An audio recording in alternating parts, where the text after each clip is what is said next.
thought about that na parang what if that one day comes? Am I prepared to capture the opportunities in the market? No? That's right. Wow. That's right. Wow. That's something, food for thought, everybody nakikinig. That's the reality. Dapat ang mindset natin din is a kind of a preparatory.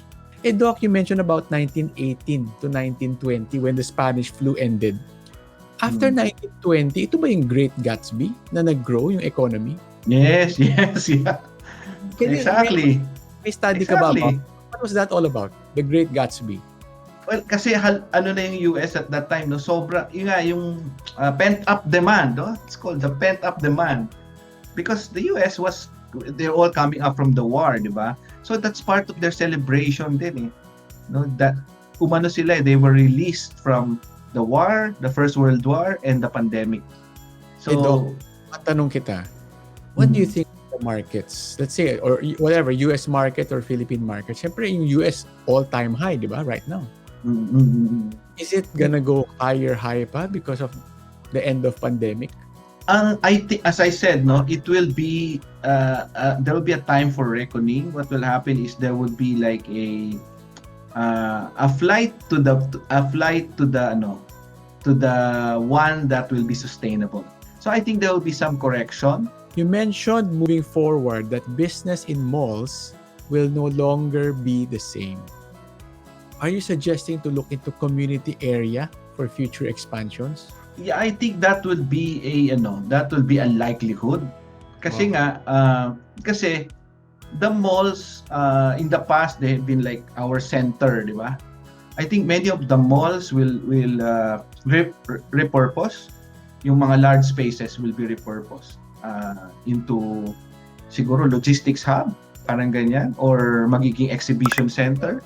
Yung mga malls na nasa malalaking community, yun pwede. Well, yung tatlong assessment, those are critical. If you are able to do that, then you can prepare, no? Kasi now you will know, I have this, I can put this for real estate, no? Baka may mga bargain na real estate. Steve, alam mo, since I have you on the show, I'm a real estate guy, we have a brokerage company. Ano ma-advise mo naman sa akin? Well, bottom line is your future customers, maybe not now, but in the future, definitely, they will be online. You'll be finding them online. And you need to prepare yourself, your company, to go digital. So I think yun yung importante doon sa the way we do business is gonna be disrupted. And so I'll be sharing to you an overview of the digital economy, our Filipino consumer behavior, and e-commerce in the new normal. So an overview. So definitely there's a lot of flight to digital. Companies are now adapting to survive. Now, it's not just about innovation, but survivability. That's why people are coming to digital. And in this overview of our digital economy, there are three things that really grew last year, which is groceries, online, education, and financial products. And doon sa mga new consumers, there were 37% of the Filipino population that are new to the digital economy. And the beauty of it, 95% of them will continue to use at least one digital service post-COVID-19. How do you manage the work? You build good teams. That's the best answer. Nothing else. So if you want to beat the pandemic, you join with like-minded people, like-minded businesses, and then you fight together. Diba? Ano yung, diba usually yung walis ting-ting pag isa mabilis, pero pag madami, hindi mo mabali. Kasi when people go in unbox deals, sabihin natin through the encouragement of one cabinet, they'll go through all the other cabinets eh. They'll go through all the other businesses. Parang siyang like Changge 2.0.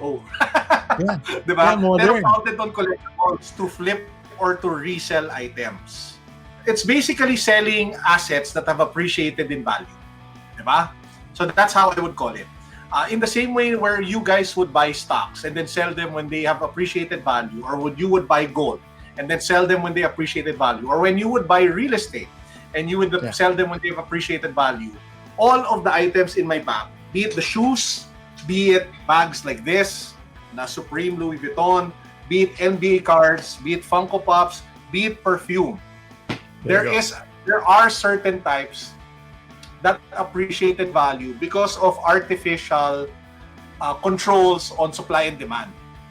So if you know how to spot the trends, you could tell which ones will go up in price, which ones will go up in value. And you can play that game, diba? You can buy low, sell high. You can increase your margins and your potential revenues by increasing your volume. Siguro my end note, especially to the business owners, is that if you want to thrive in digital, you need to learn how to empower younger generations and to reverse mentor. Wow. The digital space kasi is so fast that you cannot absorb everything yourself. And the trends are happening so quickly that it's usually the younger generation who sees it. Yeah. So that reverse mentoring, giving opportunity to the younger generation, empowering them, taking a risk on their ideas, and at the same time learning from them as they do their stuff, giving them space to make mistakes so Yeah. that they can grow, is one of the best things that you can do for your business and for your soul. Siguro having been relatively young in the industry that I'm at, I'm really a firm believer in the energy and creativity of the next generation. Digital is their era. We're here to start it, but the ones who will take it to a whole new level, that to a place where we can't even imagine and think about, it's going to be them. It's them who will unlock the beauty of artificial intelligence. They will be the ones to unlock the beauty of really hardcore machine learning. They will be the ones to solve the problems of energy. They will be the ones who will solve the problems of alam mo yun, lahat ng issues natin when it comes to food, when it comes to pandemics. Lahat yan, sila mag-aayos niyan. I wish we could have done a much better job so that we give the world much better in a much better way, no, to them. Yeah. But what they have at their side is really infinite potential of what can be. And our role, I feel, especially as we grow older, I feel very titoish na at my late 30s. I know some of you who are older than me feel even more than that. But I really feel that by trusting and empowering them more, you open yourself up to even more success because you end up emptying your glass, which is usually full already. Yeah. Diba? And that opens you to even more growth and even more potential for greatness.